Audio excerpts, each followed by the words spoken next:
नमस्कार welcome to Odisha job informer 2.0 तो आसीगला आपण आधार केन्द्र तरफ आउ एक रिक्वायरमेंटर सुझिक यही रिक्वायरमेंट आपण निज अंचल आपण मिनिमम 10 प्लस टू कि ITI करते आप आवेदन करेंगे। तो मुझे यही भिडियो यही रिक्वायरमेंट एज लिमिट कौन रैटेगरी कौन अच्छी सैलरी कौन रही लास्ट डेट केवे अच्छी हाउ टू अप्लाई केमी आवेदन करेंगे डॉक्यूमेंट कौन रिलेक्शन प्रोसेस कौन केमी रही संपूर्ण डिटेल जनईदेवी। तो आप भिडियो को शेष पर्यंत देखूँ।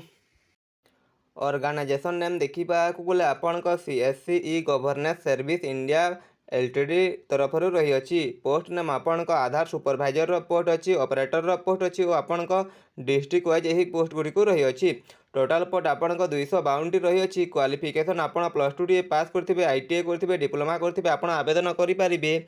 आपण location T all over India रही अच्छी आप इंडिया जेकोसी डिस्ट्रिक्ट होता आप आवेदन करेंगे जेकोसी स्टेट होता आप आवेदन करेंगे। लास्ट डेट आप 10 मार्च 2024 रही अच्छी तो आप 10 मार्च 2024 पर्यंत आवेदन करेंगे। एप्लाय मोड आप ऑनलाइन माध्यम CSC job portal official website को विजिट करके आवेदन करेंगे। ऑफिशियल वेबसाइट रही आपन career.csc.co.in आप वेबसाइट को विजिट करके निजर मोबाइल नंबर ईमेल ID देके रजिस्टर करके आवेदन करेंगे। वैकेंसी डिटेल गुड़ी को देखा गले आपण आधार सुपरभाइजर और ऑपरेटर आपण टोटाल 252 पोस्ट रही अच्छी। एलिजिबिलिटी क्राइटेरिया गुड़ी को देखा गले आप मिनिमम प्लस टू पास करेंगे जेकोसी रिकग्नाइजेशन बोर्ड कि यूनिवर्सिटी कि इंस्टीट्यूट ताल आप आवेदन करेंगे कि आप 10 पास करेंगे सहित 2 वर्ष ITI करेंगे आप आवेदन करेंगे कि आप 10 पास करेंगे और 3 वर्षर पॉलिटेक्निक डिप्लोमा कोर्स करेंगे आप आवेदन करेंगे।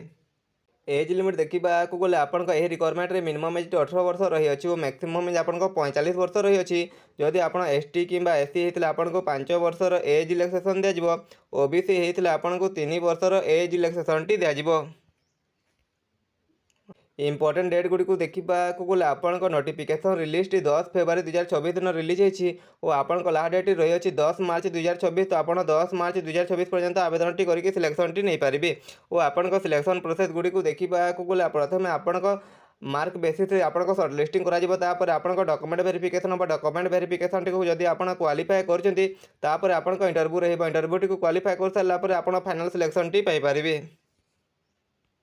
हाउ टू अप्लाई तो प्रथम आप CSC job portal official website जोटा कि आपण career.csc.co.in आप वेबसाइट को विजिट करूँ। विजिट कर सारापर निजर मोबाइल नंबर ईमेल ID देके रजिस्टर करूँ। रजिस्टर कर सारापर आपको गोटे सेक्शन टी देखा जो लिखा आधार सुपरभाइजर कि ऑपरेटर गोटे डिस्ट्रिक्ट गोटे लिंक थी आपरे क्लिक करेंगे। क्लिक कर सारापर से निजर एलिजिबिलिटी को चेक करेंगे। चेक कर सारापर निजर एप्लिकेशन फॉर्म को भल भाव फिलअप करेंगे। निजर एजुकेशनल सर्टिफिकेट मार्कशीट देकी ID प्रूफ आप आधार कार्ड भोटर कार्ड कि पैन कार्ड देवे आप रेसिडेंट सर्टिफिकेट गुड़ी को देके रजिस्टर करेंगे। रजिस्टर कर सारापर निजर मोबाइल नंबर ईमेल ID देके रजिस्टर करेंगे। रजिस्टर कर सारापर आप निजर एप्लिकेशन फॉर्म को भल भाव पढ़ी सबमिट करेंगे। सबमिट कर सारापर आपन एग्जाम कि इंटरव्यू डेट आसे आप एग्जाम टी देके सिलेक्शन टी नहीं पारे।